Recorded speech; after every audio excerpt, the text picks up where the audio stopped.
My name is Brian Skinny from secretsofsushi.com, and in this video I'm going to show you guys how to make the cucumber roll.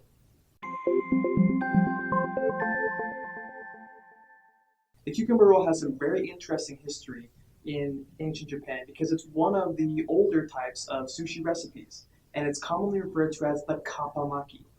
Now, a kappa in Japanese Shintoism, one of the more popular religions in Japan, is a type of frog spirit, and it is rumored to believe that the kappa's favorite type of food is in fact a cucumber roll. So the Japanese people started to fondly refer to the cucumber roll as the kappamaki. Now, because the cucumber roll is one of the more traditional sushi rolls, it's made in the hosomaki style, and as such, it only has the one ingredient on the inside. So let's get started.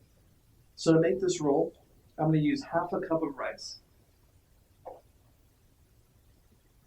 I'm going to place it on the rough side of the nori.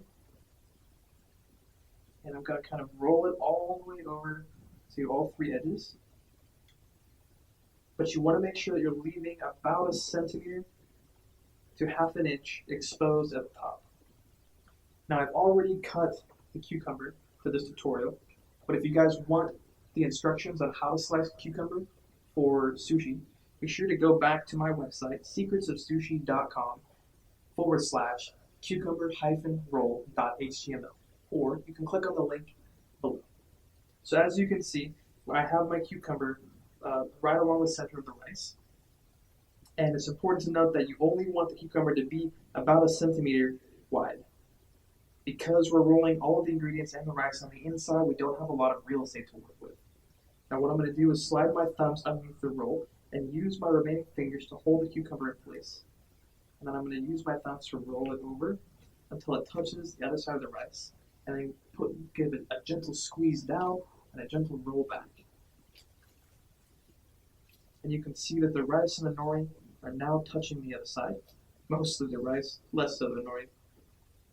Now this next step is going to be very time sensitive. So what we're going to do is we're going to get this remaining bare portion of the nori wet. And the reason why it's time sensitive is because wet nori does one of two things very quickly.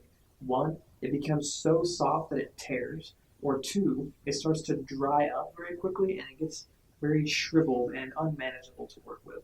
So what I'm going to do is just very quickly get the nori wet. I'm going to dip my fingers into my bowl of water and just transfer that over. And then within 1 to 2 seconds, I'm going to finish the rolling process out, like so. And then give it another good squeeze. So you can see that on this portion, this is where the wet nori was. And the reason why we get it wet is so that it adheres to itself when it rolls all the way back.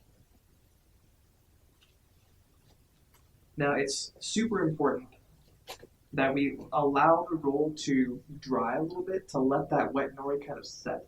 So while we're waiting for that, what we can do is put the makisu, or the rolling mat, over the top while leaving a little bit of it bare on one side.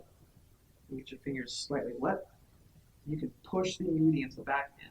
And what this is going to do, it's going to kind of make the end pieces look a little bit more presentable.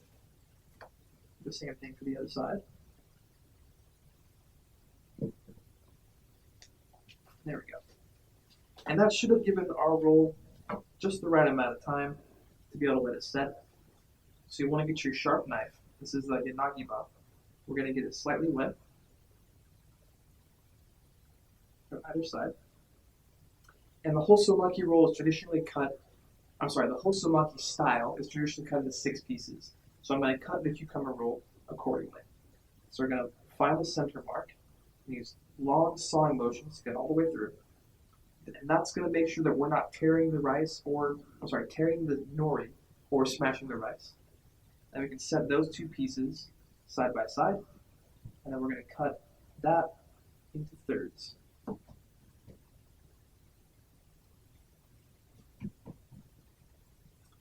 You can set your knife aside, tilt those pieces up, and there you have it, the cucumber roll. I hope you guys enjoyed this video. For more information on how to make sushi at home and to stay up to date with all the content that comes out, be sure to go back to my website and sign up for the email newsletter. You can do so by clicking on the link below. My name is Brian Skinny from seaweed, and that's how I roll.